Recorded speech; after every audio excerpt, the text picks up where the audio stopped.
जमा पूंजी में एक बार फिर आपका स्वागत है। डील्स का दौर चल रहा है। यूरोपियन यूनियन के साथ डील हुई और उसके बाद यूएस के साथ डील हुई। तो ये डील डील क्या है? तो आइए जरा देखते हैं कि डील क्या है।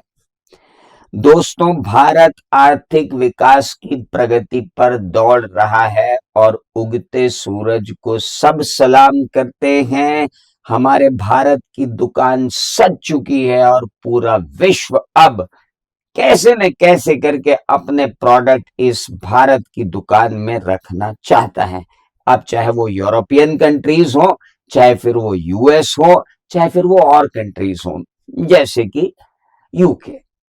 देखिए ऐसा है, 18 साल से यूरोपियन यूनियन को मनाने की कोशिश चल रही थी। उन 27 देशों से जो यूरोप का भाग है, उनसे ये बातचीत चल रही थी कि भाई आप लोग भारत के साथ कुछ ऐसे बिजनेस ताल्लुकात बनाएं कि हमारे प्रोडक्ट आपके यहां महंगे ना हो, आपके प्रोडक्ट हमारे यहां महंगे ना हो। ऐसा क्यों होता है कि यूरोपियन प्रोडक्ट इंडिया आ जाते हैं तो महंगे हो जाते हैं, या इंडियन प्रोडक्ट यूरोप चले जाते हैं तो महंगे हो जाते हैं? देखिए जी, व्यापार के प्राचीनतम पुरातन नियम ये कहते हैं कि अगर आपको अपने देश के व्यवसायों को बचाना है विदेशी व्यवसायियों से, तो जब विदेशी व्यवसायी आपकी देश में माल भेजें तो आप उस पर कस्टम्स ड्यूटी लगा दें, और इतनी हायर कस्टम ड्यूटी लगा दें कि वो प्रोडक्ट जो है वो महंगा हो जाए। तो यूरोपियन कार्स जब इंडिया में आएंगी तो इतनी ज्यादा उनके ऊपर कस्टम्स ड्यूटी लगा दी जाएगी कि वो भारत के ब्रांड्स को अफेक्ट ना करें। यूरोपियन फैशन गारमेंट्स जब इंडिया आएंगे तो उन पर इतना ज्यादा कस्टम्स लगा दिया जाए कि वो इंडियन गारमेंट इंडस्ट्री को प्रभावित ना करे। Indian chemical, Indian pharmaceutical, Indian leather, Indian perfume, Indian cosmetics जब यूरोपियन कंट्री में जाएं तो वहां पर उन पर इतना ज्यादा ड्यूटी लगा दी जाए कि यूरोपियन प्रोडक्ट्स को वो कॉम्पीट न कर पाए। एक्चुअली हर देश इसी तरीके से काम करता है अपने लोकल व्यवसाय को बचाने के लिए। लेकिन अब आप ध्यान दें, यूरोप की पॉपुलेशन अगर हम माने कंज्यूमर के हिसाब से, तो यार 40 से 50 करोड़ लोग जो हैं इन 27 देशों में बसते हैं। आपको हंसी आएगी कि वो 27 देश मिलकर 40 से 50 करोड़ हैं और हम एक ही देश 140 करोड़ हैं। तो आप बताइए कि मार्केट बड़ा किसका, दुकान बड़ी किसकी, ग्राहक बड़े किसके? तो भाई साहब हमारे। तो हम तो जनसंख्या में हमेशा से नंबर 2 रहे, तो लोग हमारे पास इतने पहले से क्यों नहीं आए? ओ जी, हमारी जेब में पैसे ही नहीं था। हम तो अपनी दैनिक जरूरतों को पूरा कर रहे थे सन 2014-15 तक। तो उसके बाद से जो इकोनॉमिक ग्रोथ हमने रफ्तार पकड़ी है, तो अब हमारी जेब में पैसा आया है। और जब हमारी जेब में पैसा आया है तो डेफिनेटली बाकी लोगों का भी सर चकराया है, और वो लोग हमारे देश में अब आना चाहते हैं। देखो जी, ये हमारी मेहनत है, ये हमारी ताकत है, ये हमारी नीतियों की विजय है। और सरकार नीतियां बनाए उससे क्या होता है? भारतीयों ने मेहनत की है ना उन नीतियों के साथ। जब भारतीयों ने उन नीतियों के साथ मेहनत की तो उसका परिणाम सामने है, आर्थिक प्रगति है। पूरी दुनिया हमें उपभोक्ता की तरह देख रही है। अब अगर आपको 140 करोड़ लोगों का मार्केट चाहिए और एक ही देश में, तो डील तो करनी पड़ेगी ना दोस्त। तो आइए समझते हैं हमें क्या मिलने वाला है और उन्हें क्या मिलने वाला है। निश्चित रूप से उन्हें बहुत बड़ा मार्केट मिलने वाला है, लेकिन प्रॉब्लम यह है कि उनको जो बड़ा मार्केट मिलने वाला है उसमें जो लेने वाले लोग हैं वो काफी कम है। मतलब यूरोपियन प्रोडक्ट को इंडिया में खरीदने वाले लोग 40-45 करोड़ भी नहीं होंगे, लेकिन इंडियन प्रोडक्ट अगर यूरोप में जाएगा तो इंडियन प्रोडक्ट की अफोर्डेबिलिटी यूरोप के अंदर 100%, मतलब यूरोप की 100% जनता इंडियन प्रोडक्ट को खरीद सकती है, लेकिन इंडिया की 100% जनता यूरोपियन प्रोडक्ट्स को खरीदेगी, इसमें संशय है। तो फिर इस डील से फायदा क्या हुआ? सर, इस डील से इंडिया को कितना फायदा हुआ है वो आप देखिए। हमारी इंडस्ट्री, सोचो आप, कानपुर लेदर बनाता है, आगरा में लेदर इंडस्ट्री है, कानपुर में लेदर इंडस्ट्रीज है, यूपी में लेदर लेदर इंडस्ट्रीज है, अदर पार्ट्स में भी लेदर इंडस्ट्रीज है, बट लीडिंग लेदर इंडस्ट्री की बात करूं मैं। कितना कंज्यूमर है अपने पास फैशनेबल गैजेट्स खरीदने के लिए, या मैं बोलूं कि महंगे पर्स के लिए? एक इंडियन ब्रांड ने बड़ी मुश्किल से अपनी पहचान बनाई है, द मिलानो, जो अब एक हाई क्लास को रीच कर पा रहा है। द मिलानो नाम लगता है इटालियन, लेकिन है इंडियन ब्रांड। मैंने इस ब्रांड का एग्जांपल इसलिए लिया क्योंकि ये एग्जांपल इस डील के लिए सबसे इंपॉर्टेंट। अब ये बंदा जो इटालियन लेवल का प्रोडक्ट बना रहा है, लेकिन इसको भारत में लाख लोग भी मिल जाए ना तो बहुत बड़ी बात है। 15-20 lakh product, 25 lakh product, 50 lakh product, 60 lakh product, ज्यादा जोर मारा तो 1 लाख प्रोडक्ट बेच दोगे आप इंडिया में। इससे ज्यादा नहीं बेच पाओगे क्योंकि आपकी रेंज चालू हो रही है 40,000, 50,000, 60,000। मेरी जेब में अगर मैं एक वॉलेट लेके घूम रहा हूं तो ये वॉलेट कितने का होगा? और मेरी जेब में 5,000 रुपए नहीं, मैं 5,000 रुपए का वॉलेट लेके क्या करूंगा? When the price starts from 7,500, 5,000, 4,500, अभी हमारा कल्चर वो नहीं है कि हम इन 4-4, 5-5 हजार रुपए के वॉलेट्स को जेब में लेके घूमें। लेकिन ये प्रोडक्ट को अगर American, European, sorry, European market मिल गया तो ये प्रोडक्ट वहां आम बिकेगा ही। तो फायदा तो है, हर उस इंडियन ब्रांड को फायदा है जो एक निश प्रोडक्ट बना रहा है।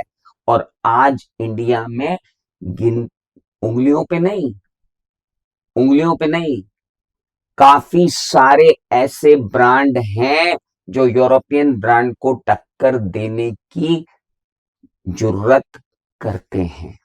उनमें से कई के तो पब्लिक इशू ही आ गए, आप नायका को ही ले लो।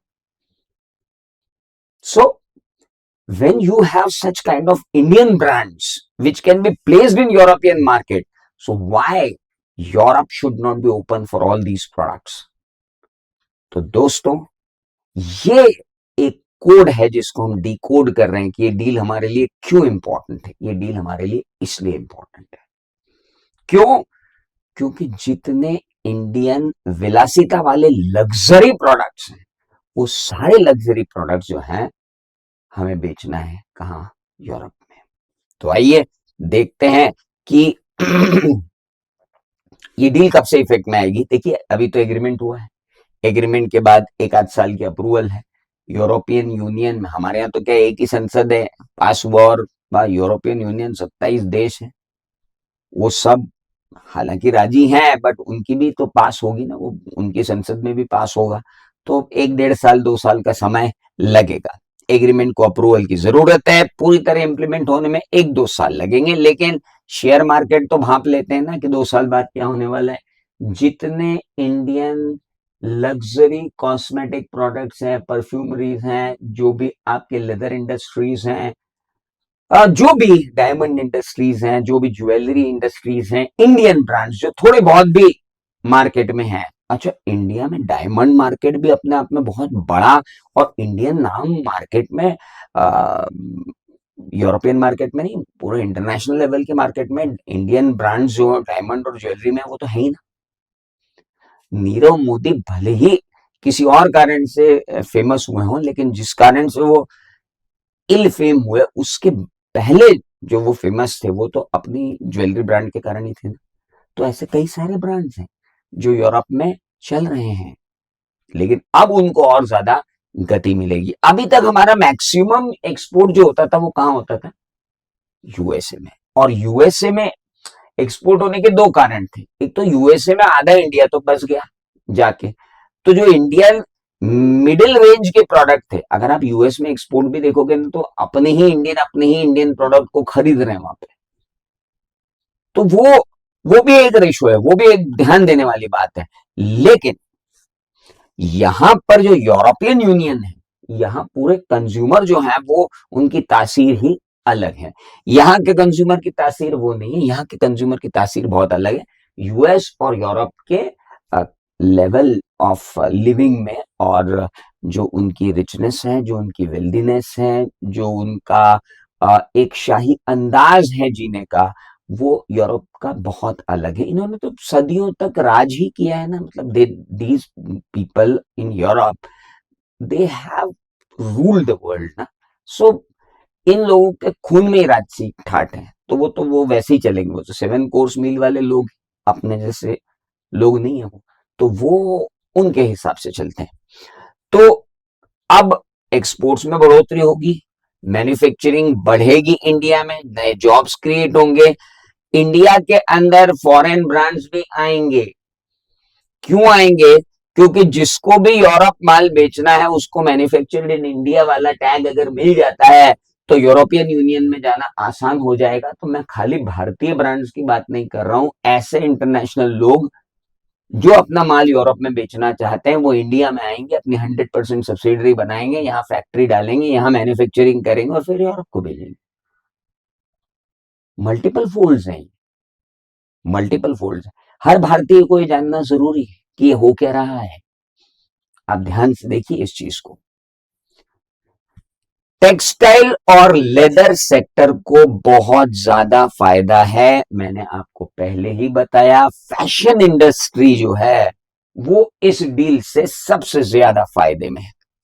जेम्स एंड ज्वेलरी सेक्टर भी इस डील से फायदे में रहेगा। फार्मा सेक्टर के लिए ये डील क्यों मायने रखती है? क्योंकि यूरोप ने फार्मा के जो नियम कायदे कानून बनाए थे, हमारी जेनरिक ड्रग्स या हमारी ब्रांडेड ड्रग्स जब वहां जाती थी, तो उनके रूल्स और रेगुलेशन बहुत ज्यादा स्ट्रिक्ट थे, आज भी है। लेकिन अब इस डील के अंदर थोड़े रिलैक्सेशन, अप्रूवल में मिलने वाला जो टाइम होता था, उस टाइम को थोड़ा सा कम किया जाएगा। जेनरिक मेडिसिन को जो है वो तेजी से अप्रूवल देंगे, क्योंकि जेनरिक मेडिसिन तो जेनरिक है, क्रोसिन तो क्रोसिन है, कहीं भी खा लो, है ना। क्रोसिन के अंदर होता है पैरासीटामोल, हमने नाम रखा हुआ है क्रोसिन। पैरासीटामोल आप इंडियन वेरिएंट से देख लो, पैरासीटामोल के तो कितने सारे इंडियन वेरिएंट्स हैं। कैलपोल भी इंडियन आपका पैरासीटामोल है, आपकी P650 भी पैरासीटामोल है, आपकी डोलो भी पैरासीटामोल है। They are all paracetamol variants. तो जेनरिक ड्रग्स जो होंगी उनके अप्रूवल में वो उतनी देर नहीं लगाएंगे। इंडियन फार्मा कंपनी को ज्यादा ऑर्डर्स मिलेंगे, और अभी तक जो इंडियन फार्मा इंडस्ट्री है उसकी डिपेंडेंसी यूरोप पे थी, तो डेफिनेटली फाइजर से बाहर तो आएंगे हम। इनकी कंपनियां भी बहुत सारी हैं दवाओं की, जो हमसे रॉ मटेरियल खरीदेंगी, केमिकल्स खरीदेंगी। तो डेफिनेट सी बात है, फार्मा सेक्टर के लिए डील बहुत अच्छी है। केमिकल सेक्टर के लिए भी ये डील बहुत अच्छी है, क्योंकि हम यूरोप से इंपोर्ट भी करते हैं और एक्सपोर्ट भी करते हैं। So we keep import, we keep export, और दोनों ही होते हैं। मतलब यूरोप से हम केमिकल इंपोर्ट भी करते हैं और यूरोप से केमिकल बेचते भी हैं। तो केमिकल इंडस्ट्री के लिए भी ये एक बहुत ही इंपॉर्टेंट है। तो पहली बात, क्या ये डील हम सब के लिए इंपॉर्टेंट? देखिए देखिए देखिए, सभी सेक्टर के लिए इंपॉर्टेंट नहीं है, लेकिन कुछ सेक्टर्स के लिए इंपॉर्टेंट है। अब ये पूरा लेक्चर मैंने क्यों दिया? ढूंढिए इंडियन ब्रांड्स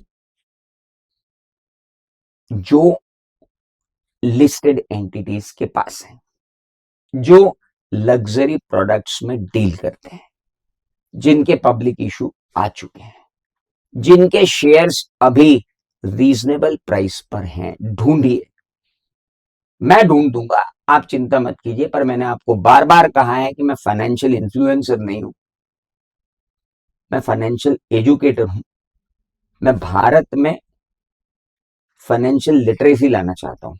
तो मैं आपको ये सिखाना चाहता हूं कि अब मैं आपको होमवर्क दे रहा हूं एज अ टीचर, कि आप मुझे 10 टॉप ब्रांड्स ढूंढ के दीजिए जो लिस्टेड है, और जिनमें आपको लगता है कि वो यूरोप में जाकर दम भरेंगे, नई उड़ान भरेंगे। मैं आपको बताऊंगा एक लेक्चर में, अब वो किस लेक्चर में बताऊंगा वो मैं नहीं बता पा रहा हूं अभी, लेकिन मैं एक लेक्चर में आपको बताऊंगा कि ये 10 ब्रांड्स हैं जिनका मैं यूरोप में भविष्य देखता हूं। फिर आप उनको टैली करना कि आपने जो आइडेंटिफाई किए और मैंने जो आइडेंटिफाई किए उनमें क्या डिफरेंस है। पढ़ते रहेंगे, आगे बढ़ते रहेंगे, अपनी जमा पूंजी को बढ़ाते रहेंगे। फिर मिलते हैं अगले लेक्चर में।